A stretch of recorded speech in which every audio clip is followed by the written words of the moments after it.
जमिनीचं अनोंदणीकृत वाटप किंवा अनोंदणीकृत वाटप पत्र आणि त्याचा फेरफार आणि इतर महसुली अभिलेखातील नोंद हा एक अत्यंत महत्त्वाचा विषय आहे.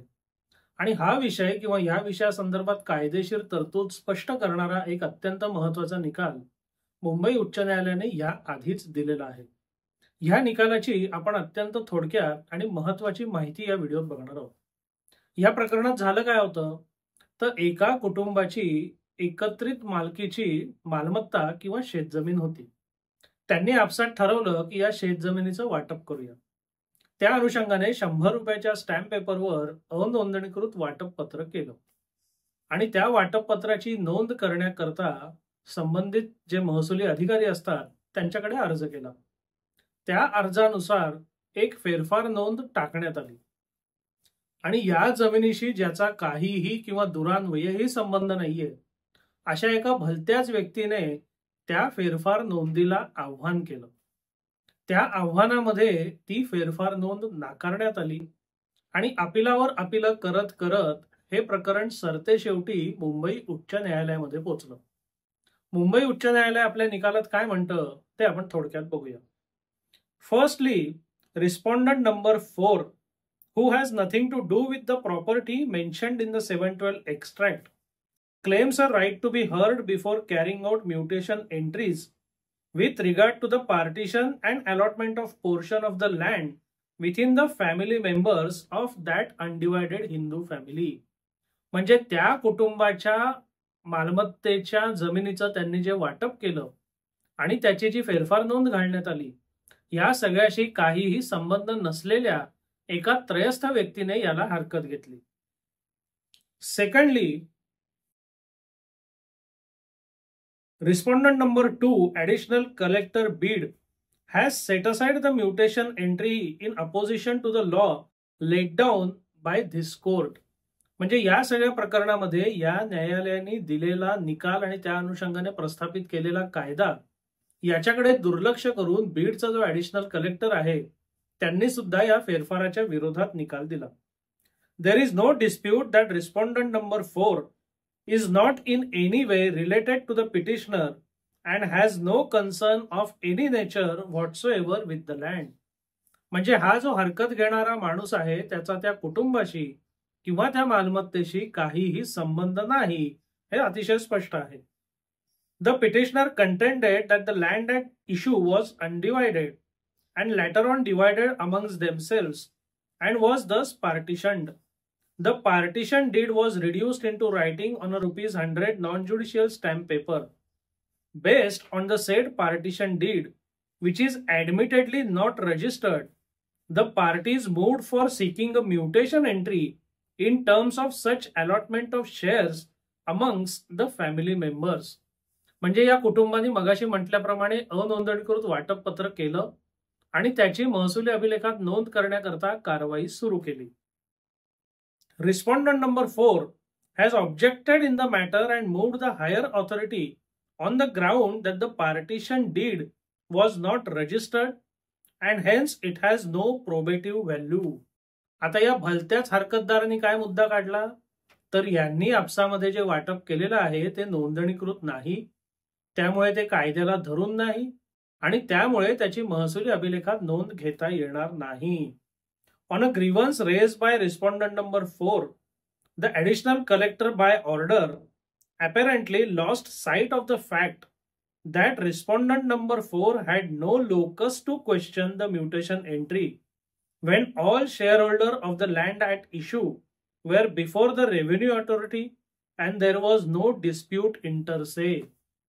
म्हणजे हे आपले जे तथाकथित महामहिम सनदी अधिकारी असतात यांनी काय केलं की त्यांच्या पुढे जेव्हा हे प्रकरण आलं तेव्हा ज्यांच्या जमिनी आहेत ते आपल्या समोर आहेत, त्यांच्यामध्ये काहीही वाद नाहीये आणि या सगळ्याशी काहीही देणं घेणं नसलेला एक भलताच माणूस याला हरकत करतोय याच्याकडे लक्ष दिलं नाही. आता ते लक्ष का दिलं गेलं नाही हे आपल्या एकंदर व्यवस्थेमध्ये अतिशय सुस्पष्ट आहे.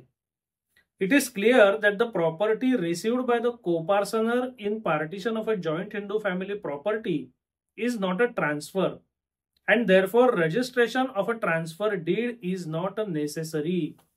म्हणजे कायद्याचा जर विचार केला तर हिंदू अविभक्त कुटुंबामध्ये वाटपाने जी मालमत्ता मिळते त्याला हस्तांतरण असंच जर समजता येत नसेल आणि ते जर हस्तांतरणच नसेल तर त्याच्याकरता नोंदणीकृत दस्ताची आवश्यकता नाही. Apparently, in the light of crystallized position, the impugned order issued by respondent is unsustainable. I find it surprising that respondent number 1 and 2 authorities have ignored the ratio and the law laid down. म्हणजे या सगळ्या प्रकारातला जो निकाल आहे तो सर्वथैव चुकीचा आहे, त्यामुळे आम्ही तो रद्द करत आहोत. आणि पुढे उच्च न्यायालय असं सुद्धा म्हणतं की हे जे तथाकथित अधिकारी होते त्यांचं या कायदेशीर तरतुदीकडे दुर्लक्ष झालं याचं आम्हाला आश्चर्य वाटतं. आता तुम्हाला किंवा मला किंवा सर्वसामान्य माणसाला याच्यात आश्चर्य अजिबात वाटत नाही.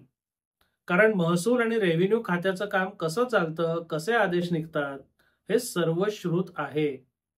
त्या प्रकरणांचा आणि कायद्याचा किंवा कायदेशीर तत्वांचा दरवेळेला संबंध असतोच असं नाही. बाहेरच्या काहीतरी भलत्याच प्रकरणांमुळे किंवा भ्रष्टाचारामुळे वाटेल तसे निकाल या महसुली अधिकाऱ्यांकडून दिले जातात हे आपल्या व्यवस्थेचं खेदजनक आणि उघड वास्तव आहे. बरं, यात गंमत अशी की ज्या एखाद्या कुटुंबातल्या व्यक्ती कायदेशीर तरतुदीला धरून एखादी गोष्ट करतात त्या कुटुंबातल्या काही व्यक्तींनी त्याला हरकत घेतली तर आपण समजू शकतो. पण त्या मालमत्तेशी, त्या कुटुंबाशी ज्याचा काही संबंधच नाहीये त्यांनी याच्यामध्ये दखल देणं, त्यांनी हरकत घेणं आणि त्या हरकतीच्या बाजूने सगळ्या रेव्हेन्यू म्हणजे महसुली अधिकाऱ्यांचे निकाल लागत जाणं, यांनी आपली एकंदर व्यवस्था किती सडलेली, किती भ्रष्ट आणि किती नालायक आहे हे अतिशय उघडपणे समोर येतं आहे. सुदैवाने यांना उच्च न्यायालयामध्ये जाऊन त्यांच्या बाजूने निकाल मिळाला, पण उच्च न्यायालयापर्यंत जाण्याकरता जो वेळ, पैसा आणि मेहनत लागला तो उगाचच लागला किंवा तो वाया गेला असं नव्हे का? बरं, माझं तर असंही म्हणणं आहे की जेव्हा मुंबई उच्च न्यायालय असं म्हणतंय की या अधिकाऱ्यांचा कायद्याकडे कसं दुर्लक्ष झालं याचं आम्हाला आश्चर्य वाटतं, तर ते आश्चर्य वाटायचं काही गरज नाही. पण जिथे जिथे असं दुर्लक्ष होताना दिसेल तिथे मुंबई उच्च न्यायालयाने त्यांच्या विरोधात सुद्धा कडक कारवाई केली पाहिजे, स्पष्टीकरण मागवली पाहिजे. म्हणजे उच्च न्यायालय किंवा सर्वोच्च न्यायालय एखाद्या बाबतीत एखादा महत्वाचा निकाल देऊन कायदेशीर तत्व स्थापित करतं आणि त्या कायदेशीर तत्वाकडे हे असे फालतू जर सनदी अधिकारी दुर्लक्ष करणार असतील आणि त्याच्यामुळे सर्वसामान्य नागरिकांना त्रास होणार असेल, अपिलावर अपील करावी लागणार असतील, तर मग त्या महत्वाच्या निकालांचा उपयोग काय? माझं तर म्हणणं असं आहे की एखाद्या प्रकरणामध्ये एखाद्या महत्वाच्या निकालाने प्रस्थापित झालेलं तत्व जर एखादा महसुली अधिकारी उल्लंघत असेल तर त्याच्या विरुद्ध न्यायालयाचा अवमान म्हणजे कंटेम्प्ट ऑफ कोर्ट ही कारवाई एक तर कोर्टाने स्वतःहून करून घ्यावी किंवा अशा प्रकरणांमधल्या पक्षकारांनी तरी त्यांच्या विरुद्ध ती कारवाई अवश्य करावी. कारण नाहीतरी या सगळ्यांच्या नालायकपणामुळे आपल्याला मुंबई उच्च न्यायालयाचं तोंड बघायला लागलेलं आहेच. बराच वेळ, पैसा आणि मेहनत आपला गेलेला आहेच. मग अजून थोडं जाऊ दे, पण यांना कायमची आणि जन्माची अद्दल घडली पाहिजे. कारण अशा 2-4 लोकांना जोवर जन्माची अद्दल घडत नाही तोवर या प्रकरणांची वारंवारता किंवा हे जे आहे प्रकरण वारंवार एकासारखी होणं हे थांबणार नाही. कारण आजही सर्वसामान्य नागरिकांची फार मोठ्या प्रमाणावर कामं महसुली न्यायालयांमध्ये चालतात आणि महसुली न्यायालयांमध्ये जर कायद्याला धरून काम होणार नसेल तर लोकांचं भयंकर नुकसान होईल. कारण प्रत्येक पक्षकाराला, प्रत्येक नागरिकाला उच्च आणि सर्वोच्च न्यायालयापर्यंत पोहोचणं शक्य असेलच असं नाही. म्हणून या सगळ्या गोष्टींची नोंद घेतली पाहिजे आणि आपल्या व्यवस्थेची साफसफाई ही व्हायलाच हवी. या विषयाबद्दल आपल्याला काय वाटतं? हा व्हिडिओ आपल्याला कसा वाटला? अवश्य कळवा. धन्यवाद.